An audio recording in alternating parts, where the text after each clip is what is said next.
Kw'izina rya Data, irya Mwana, irya Mutima Mweranda. Amen. Bana b'Imana dusangira urugendo rugenda mu ijuru, ndabaramukije mu izina rya Yesu Kristu. Nitugire Kristu. Turabandanya gusabikanya ijambo ry'Imana riri muri Bibiliya mu gitabo cy'ibyakozwe n'abatumwa ku kigabane cyaho cya 20 kuva ku karongo ka 17 kugeza ku karongo ka 24. Ijambo ry'umutwe riravuga ngo Imereti Paulo asezera abungere b'Ekleziya y'i Efezi. Niho yahagarara Imereti akarengukisha abakurambere b'Ekleziya y'i Efezi.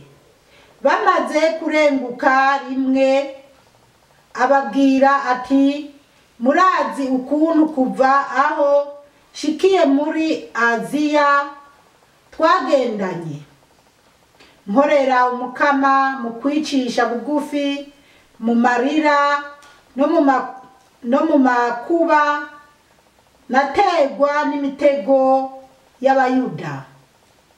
Ntaco nigeze ndabahisha cobafasha, sinasibye kubasigurira no kubigisha igihugu gikikije canke mu nzu za bamwe bamwe. Namwe njijura Abayuda n'Abagereki ngo bagaruke ku Mana kandi bemere umukama wacu Yezu. None ubu ndi nk'uboshwe na Mutima Mweranda, ngiye Yeruzalemu ntazi akari imbere, atari uko Mutima Mweranda nyene ambwira ko mu bisagara byose nzohasanga urwanko n'imvuto.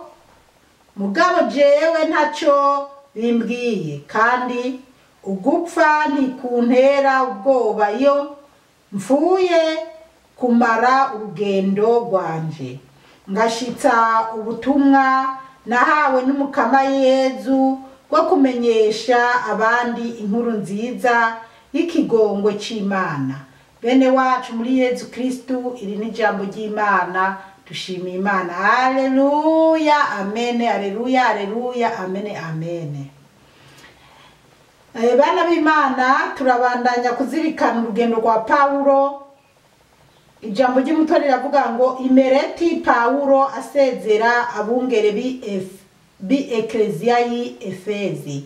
Ubwo ko aha muri Imereti Paulo yasezeye ababungere, ubwo no kuvuga abapatiri canke se abapasteri, abashehe, abasezera kugira agenda ahandi. 17 haravuga ngo niho yahagarara Imereti akarengukisha abakurambere b'Ekleziya y'i Efezi.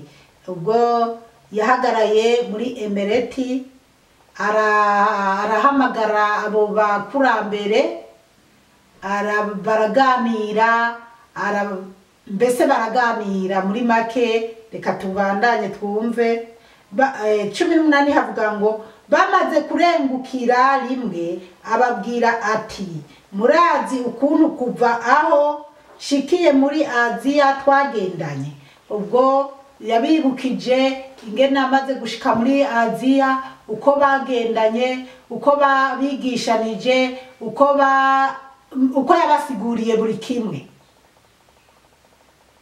19 havuga ngo nkorera umukama mu kwicisha bugufi, mu marira no mu makuba, nategwa n'imitego y'Abayuda. Aravuga ati, yaraganiriye nabo, yarabanye nabo, yarigishije ijambo ry'Imana, kandi ngo ntibyari bimworoheye. Mu marira, bamukubita, bamutoteza, bamurusha. Mwibuke na hahandi wa mugabo yagumura abantu ngo Pawulo ngo ahari karaca hose ngo ariko arigisha mu Imana, ngo ariko arigisha Yezu, ngo gutyo rero ngo Artemisi Imana yabo y'ingore bizohava ngo ibura isoko. Ibintu nk'ibyo, ibyo byose byarababaza Pawulo, bigatuma hamwe ahura n'ibigeragezo, ahandi naho hari aho yabaye yishimye nk'igihe abana n'ababyeyi bari baravuye i Roma, bari barirukanywe i Roma, hanyuma bakibanira na Pawulo bakora amahema. Ibintu nk'ibyo turabandanya kandi ko ibyo byose Pawulo yabibayemo arushwa n'abayuda. Abayuda bamutoteza bamubuza kwigisha ijambo ry'Imana, kwigisha kuvuga Yezu yapfuye akazuka. Imana yo mu ijuru idutabare cyane. Nkiraha ndabibutse ko bakristu b'abakatolika muze muribuka ko turi mu gihe kikarema. Aho 20 haravuga ngo ntacyo nigeze ndabahisha cyo bafasha, sinasibye kubasigurira no kubigisha igihugu gikinje canke mu nzu za bamwe bamwe. Alleluya, amen. Pawulo arabisigura akababwira ati nubwo biruko, nubwo natotejwe, sinigeze mpagarika kubigisha, sinigeze mpagarika kuvuga inkuru nziza ngo mvuge Yezu. Naragiye mu nzu za bamwe bamwe muri mwebwe ngenda ndavuga ubutumwa, aho yaba yinyegeje hose yaravuga inkuru nziza. Haba muri rusangi mu bantu benshi yagenda avuga inkuru nziza. Rero ngo ntacyo yabahishije, kuko hariho abantu ariko nyene bamwe b'injyajya bahari ibintu batokubwira biri muri Bibiliya canke ngo bavuge ijambo ry'Imana by'ukuri. Ariko Pawulo nk'umukozi wa Yezu Kristu by'ukuri yatowe na Yezu, ntabwo yabahishije, yavuga byose uko biri akabibasigurira. Alleluya, amen. 2 namwe njijura abayuda n'abagereki ngo bagaruke ku Mana kandi bemere umukama wacu Yezu. Alleluya, amen. Alleluya, alleluya, amen.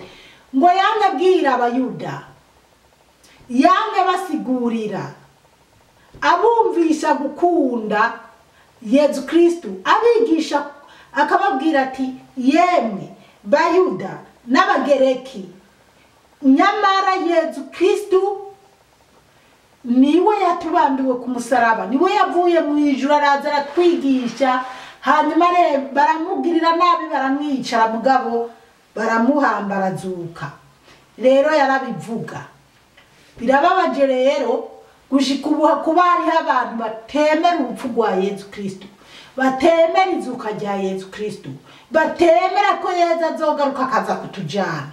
Kandi hari n'abazi ko hari n'abemera ukuri, bazi neza ko ibyo bihari, mugabo bakaraba bakavuga bati nubwo uwo Yezu yabambwe kandi akazuka, ntabwo aduha ibyo dushaka, uko dukeneye kubaho siko ariko arabitugenzereza. Reka dusange Satani wewe afise amakasi, atwihera amakasi, ariko bakiyibagiza ko ibyo kwa Yezu ari byo bifise agaciro, ari byo bifise ubuzima butazohera. Nyamara kwemera Yezu Kristu nicyo kintu cya mbere cy'ubuzima butazohera. Reka kwishinga itunga, reka gukurikira iby'isi bihera mu kanya gato, kurikira Yezu Kristu yabambwe, kuko Yezu ngaha mu isi yari gushobora gutunga ibya mirenge, kuko iby'isi byose byari ibyiwe. Na Satani yabwiye Yezu, kuko Satani na Yezu babanye mu ijuru, bari bazinanye, ariko Satani iragerageza Yezu, iramutwara mu gahinga. Turi muri karema abana b'Imana, iramutwara mu gahinga, iramubwira ngo bwirira aya mabuye acika imikate urye ureke gusonza. Yezu aramwishura ati umuntu ntatungwa n'injya gusa, ijambo rimwe ry'Imana riramutunga.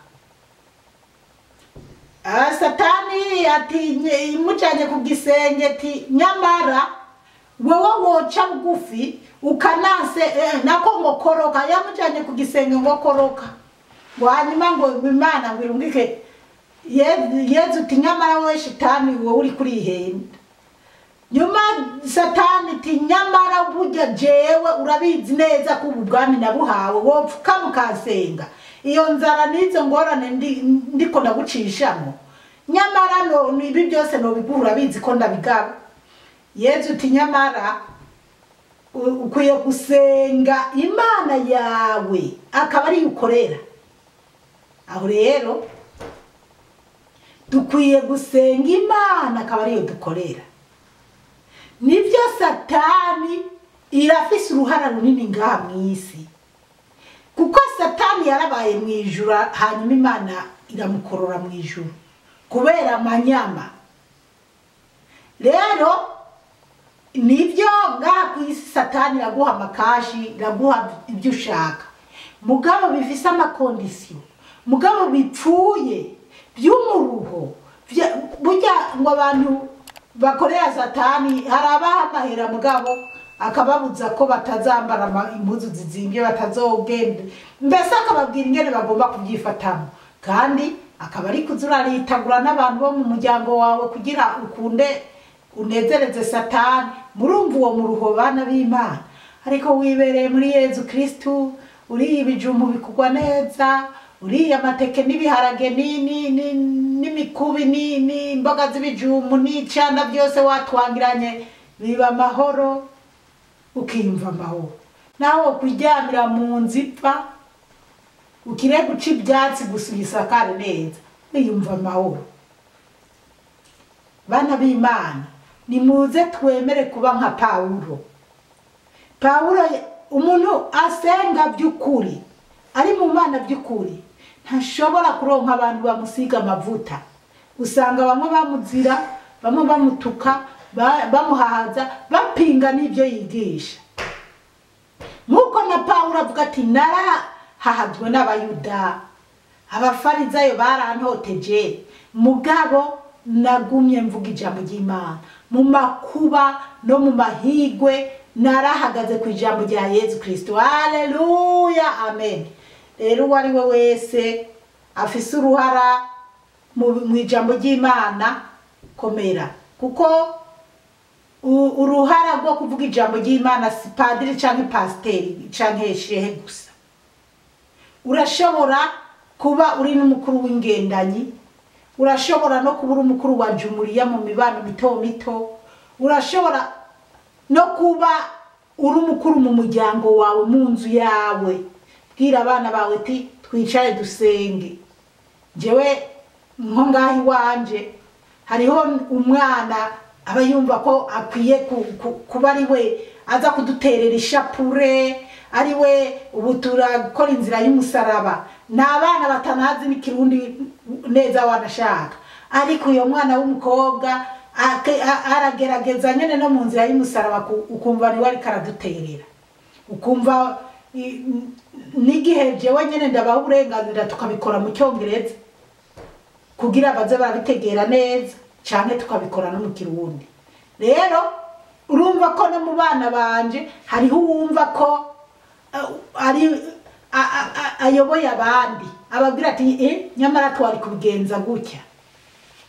Nuko bana b'Imana, rero ijambo ry'Imana sukuraba umukuru canke umuto, wowe ukira kuba wumva koko umutima wawe urimo muri Yezu Kristo, ko na Yezu ari muri wewe. Haleluya, amen. Katubandanye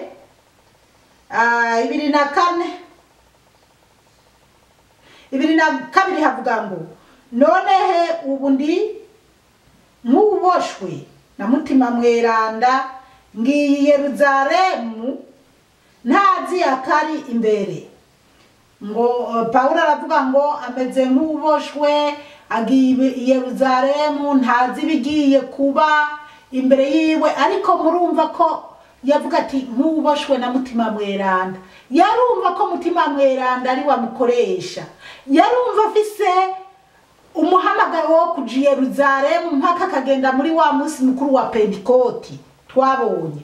Rero mutima mweranda yaramubiragiramo, ariko akanda kumva ati i Yerusalemu hoho nzobisanga gute, sinzi yuko bazonyakira neza, sinzi abazofata neza canke ko bazontera amabuye, ariko gikuru yumva ko naho bomumena amaso, naho bomukorera ibimeze gute, ategerezwa kugenda gukorera Imana.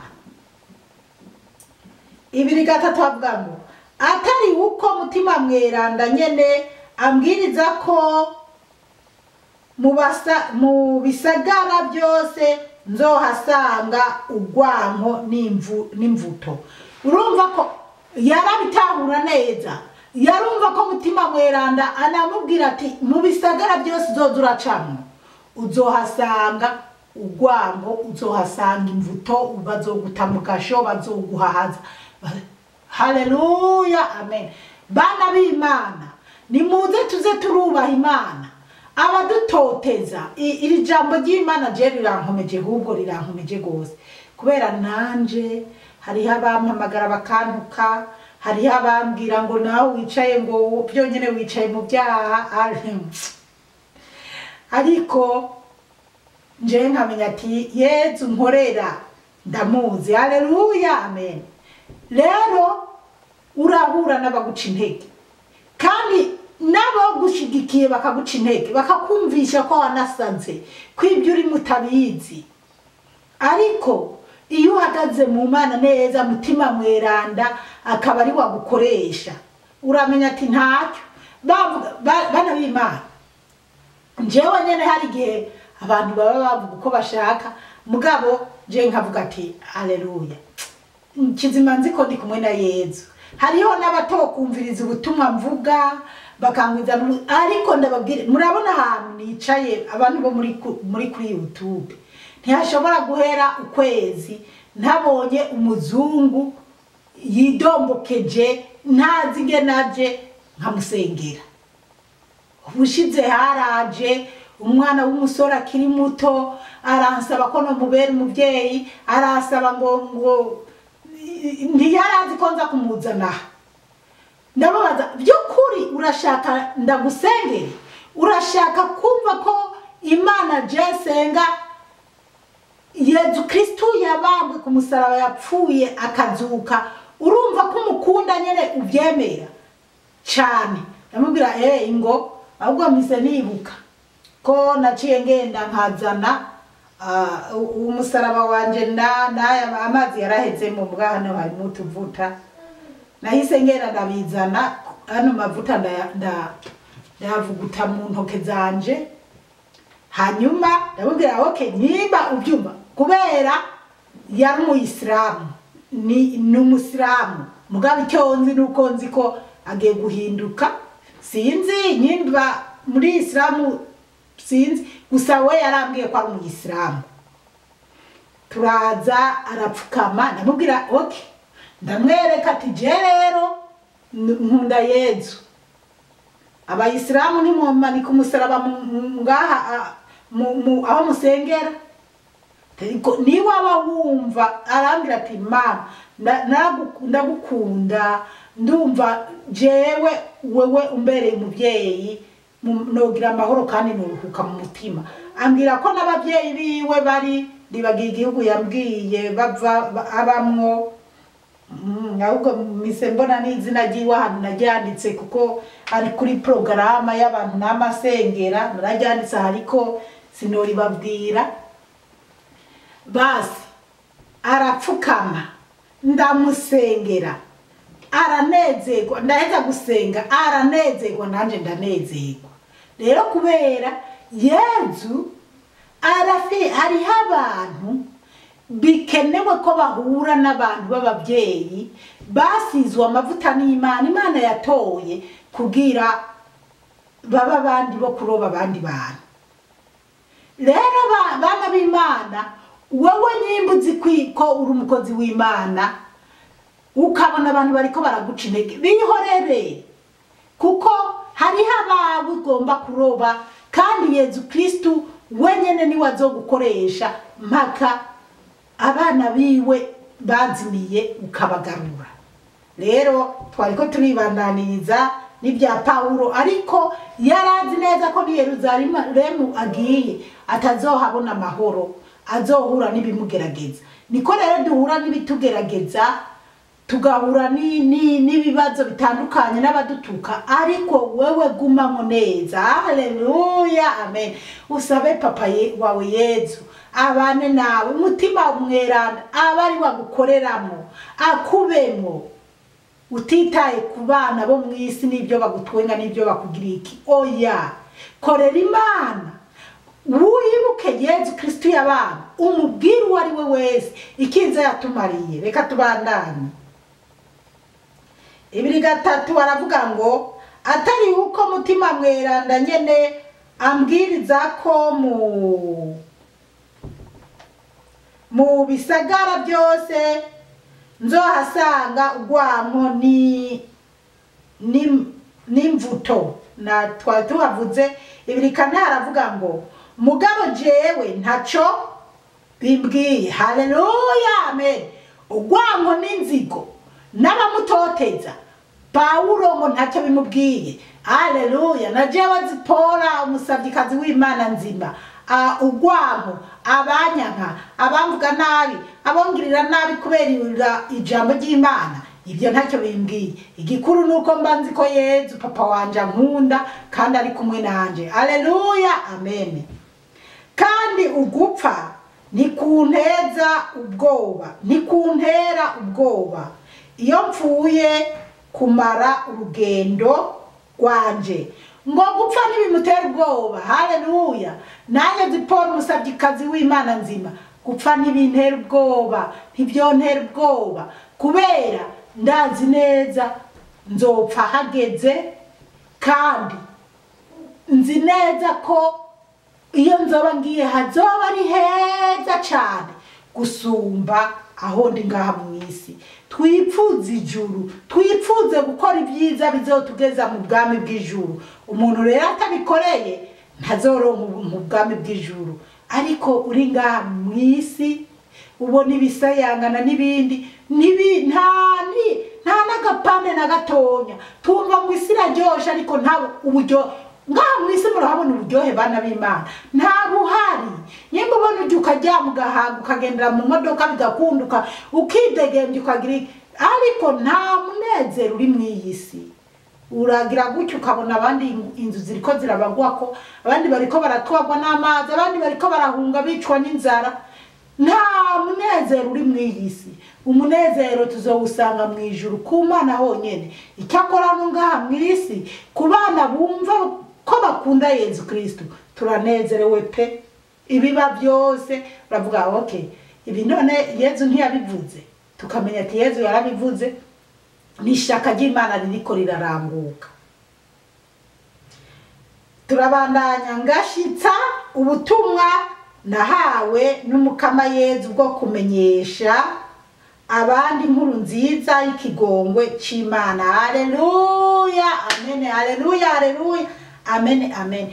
Paulo avuga ati njewe gupfa nta n'icyo byombwira, jewe niko ndakorera Imana, icyo numva ni ugukorera Imana, nkashitsa ubutumwa bwiza bw'Imana nk'uko Yezu Kristo yantumye kuburangura, nkabwira abana b'Imana ijambo ry'Imana, nkabigisha bakamenya bagatahura.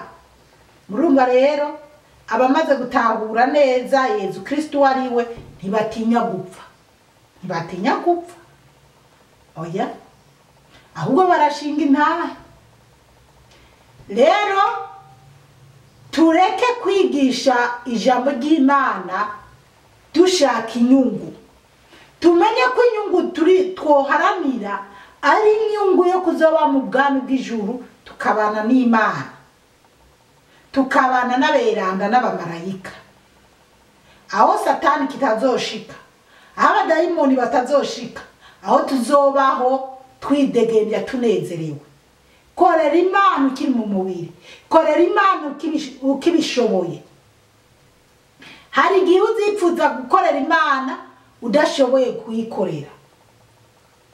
ariko ubu gifise ibyuhaboro hereza ikiganza cyawe umworo umuhe ibyajya umwambike ubu gishoboye kuza kuraba abagwayi cyangwa bari mu mabohero bikore ugifise umwanya igihe itunga ryawe rizoba ryaguheze ko cyangwa igihe uzoba waragwaye utakibasha no kuvuga uzipfuza kubikora bidakunda rero bikora ubu kibishoboye ukibifitiye umwanya ugifise amaraso yiruka ugifise ingufu ukorera Imana haleluya amen nayo izogutetesha nayo izoguha ubugingo budashira bana b'Imana reka tugarukirize ngaha ariko turacyabandanya umukama Imana bahezagire cyane mwarahezagiwe n'Imana ku izina rya Data n'irya Mwana n'irya Mutima Mweranda amen turagusenga Yezu turakuninaza